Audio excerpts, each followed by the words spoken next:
দুপুরের খাওয়া হোক বা রাতের খাওয়া, এমন একটা খাবারের প্লেট পাইলে খাওয়া জইমা পুরো ক্ষীর।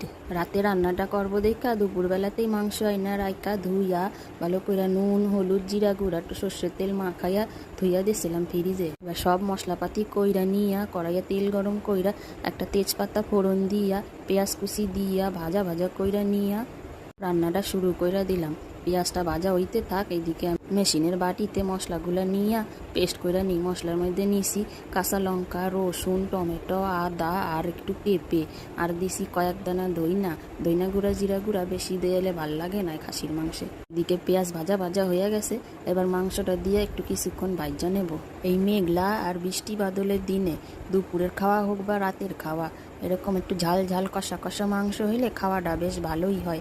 এদিকে আমার মাংসটা ভাজা হয়ে গেছে, এবার দিয়া দেবো ওই বাটা মশলাটা দিয়া নাইরা সাইরা এবার কষাইতে থাকবো ভালো কইরা। সব কিছু দিয়া আগেই তো মাখায় রাখছিলাম, তাই এখন আর বেশি কিছু দেব না।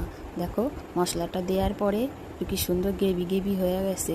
এইবার দেব একটু হলুদ, কেমন একটু সাদা সাদা লাগছিল, একটু কম কম লাগছিল তাই দিলাম। খাসির মাংস যত কষাইয়া রানতে পারবো ততই যেন এর স্বাদ বাড়ে। এইবার দিয়ে দেবো একটু লঙ্কার গুঁড়া।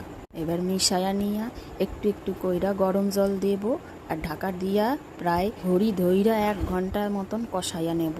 ওই যে পেঁপে বাটাটা দিছিলাম, তাই আর প্রেসার কুকারে দেওয়ার কোনো প্রয়োজন নাই, কড়াইতেই গইলা যাবে না। এই কষানোই একটু সময়ের ব্যাপার, তেমন আর কিছুই খাটনি থাকে না। নইলে এই দেহ প্রায় 1 ঘন্টা বাদে কষানো হইয়া কেমন কালারটা কত সুন্দর চেঞ্জ হয়ে গেছে দেখছো। এমনও কষা কষা রুটি পরোটা দিয়াও খাইতে কিন্তু দারুণ লাগে, তাই না? এবার পরিমাণ মতন গরম জল দিয়া আরও 20 মিনিট মতন ডাইকা দিয়া ফুটাই নেব ভালো মতন। ঝোল দিয়া দেবো পছন্দের জিনিসটা, যেটা ছাড়া তো বাঙালি মাংস খাইতেই পারে না। এটা কি দেখো, আলু ছাড়া তো মাংস রান্না অসম্পূর্ণ, তাই না? মুরগি হোক বা খাসি, মাংস রান্নার আলুটাই যেন আমার বেশি পছন্দ লাগে। একটু নুনটাও চেক করে নিয়েছিলাম, কম মনে হইল, আর 1 চামচ নুন দিয়া দিলাম। এবার আবারও 20 মিনিটের জন্য ঢাকা দিয়া দেব। 20 মিনিট বাদ ঢাকা খুইলা দেখি সব কিছু গইলা গেছে, মাংস আলু সুন্দর গইলা, তরকারিটা কত সুন্দর মাখো হয়ে গেছে। এবার দিলাম কয়টা লঙ্কা, কারণ বেশি ঝাল দিলাম না, আমার মায়েরা আবার খাইতে পারবে না বেশি ঝাল দিলে।